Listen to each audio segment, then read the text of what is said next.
Hey, I just got back from the gym. Well, not just, like a little bit ago, and I ate my meal and everything that I do.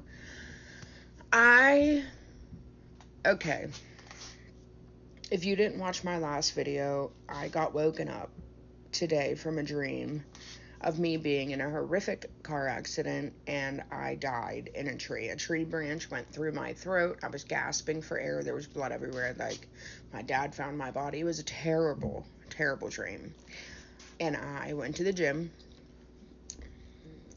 I feel like I got food in my teeth. I'm good. So, and every day when I go to the gym, I find a live prayer, worship, something to do with Jesus and worshiping when I'm on the treadmill. And I put my phone up and I always watch live prayer, worship, Bible study, something along those lines, right? And I found Judah. Love her, love her. This is my second or third time, I can't remember, watching her. And she's great. She's fantastic. And she felt me, and she was like, somebody's being attacked in their dreams. And I was like, oh my gosh. And I typed it in the chat. There was like 58 some people in this chat, and she pulled me out of everybody and said, Crystal, the enemy is attacking you in your dreams. The enemy is attacking you in your dreams. There are monitoring spirits in your home. They are watching you. You need to get oil. You need to anoint your forehead before you go to bed. You need to pray every single night before you go to bed. The devil wants you back. And I knew that. I knew that, right? Because he had me. He had me for over 10 years.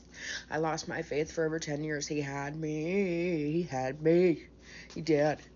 Okay, and this is the second woman on live, the second one to call me out and say almost the same thing. Now, I have a Walmart order.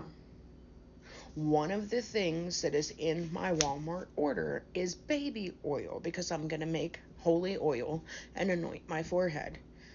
Do you know every single thing that I ordered will be delivered tomorrow after 11? Do you know what I can pick up tonight? The oil. Now, that is God. That right there is God. You're telling me that everything else is not available until tomorrow, but I can go get my oil tonight. That's God. That is God.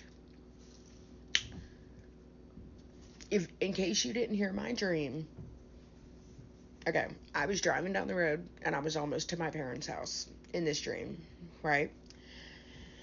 And something, like I hit like a rock or something, and my car went floop, floop, floop, and it flew into a tree. I went through the back windshield of this car, and I'm falling into the tree. There was a giant tree branch, and it went through my throat right here.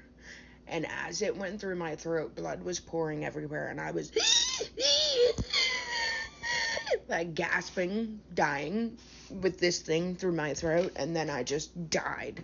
I flopped and died, and my soul came out of my body and was standing next to me, looking up at my body, screaming, no, no, no.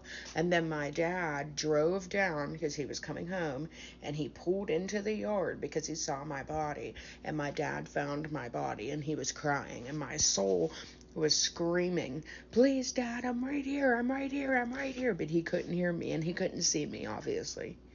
All he could see was my dead physical body.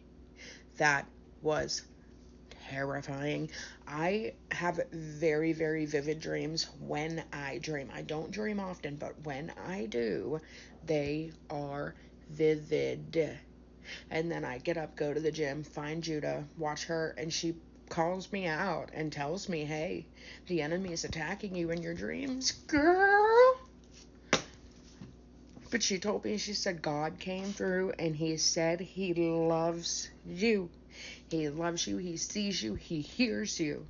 You are a powerful woman of God, and your testimony, ooh, I needed that. I needed that. I needed to hear that. I needed to hear that. So this Walmart order, you're telling me I can go get the oil tonight? I can't get nothing else, but I can get the oil tonight. That's God. That is God. Now, I got my little Bible study book I'm going to show you. This is her website. Join it. I'm going to join it. I wanted to read this to you. Prayer is the intimate communication between God and his people, serving as both a privilege of relationship and a source of spiritual power. Through prayer, we align our hearts with God's purpose and experience his presence in our daily lives. When Jesus' disciples asked him to teach them to pray, he didn't begin with techniques or formulas. Instead, he started with Our Father, Matthew 6:9, immediately establishing a prayer as a relationship rather than a ritual. This simple address revolutionizes our understanding of prayer. We're not approaching a distant deity, but a loving Father who invites us into his intimate conversation. The Apostle Paul addresses one of our deepest struggles with prayer when he writes, "Do not be anxious about anything, but in every situation by prayer and petition with thanksgiving present your request to God." Notice that he doesn't just tell us not to worry, he offers prayer as the alternative to anxiety. Prayer becomes our path from panic to peace. Not because we're guaranteed our desired outcome, but because we're connecting with the one who holds all of the things. Prayer becomes our path from panic to peace. Prayer becomes our path from panic to peace. Prayer is the alternative to anxiety. I love that. When Paul encourages us to pray without ceasing, he's not suggesting we spend all day in a prayer closet. Rather, he's inviting us to develop an ongoing conversation with God that weaves through our entire day. Prayer becomes less like a formal meeting and more like an open line of communication, a constant awareness of God's presence in every moment and circumstance. James tells us that the prayer of a righteous person is powerful and effective, James 5:16. Yet this power doesn't come from perfect words or proper formulas, but from the God who hears us, like Daniel, who continued his pattern of prayer even when it became dangerous, Daniel 6:10. We're called to persist in prayer, not because it's safe or easy, but because it connects us with the source of all power and wisdom. May you discover the joy of constant conversation with God this week, finding his presence in both the quiet moments and the busy spaces of your day. I love you.